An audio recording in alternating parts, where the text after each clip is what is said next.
Hello and welcome back to HardReset.Info. In this video, I will show you how to connect to Wi-Fi on the Samsung Galaxy Z Fold 7. Let's begin!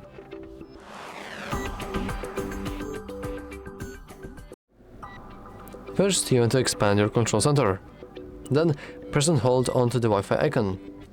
You can hit Details, and then you want to simply enable the Wi-Fi. After you have done that, you should see in a moment a list of all the networks right next to your area. And then you want to simply choose the one of, well, your choosing. I will choose this one. Then we want to click simply our password, so I will do it now.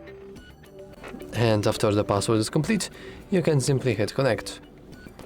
And as you can see, we now have an internet access. And that's all for this video. If you found it useful, make sure to leave a like, subscribe, and as always, thanks for watching.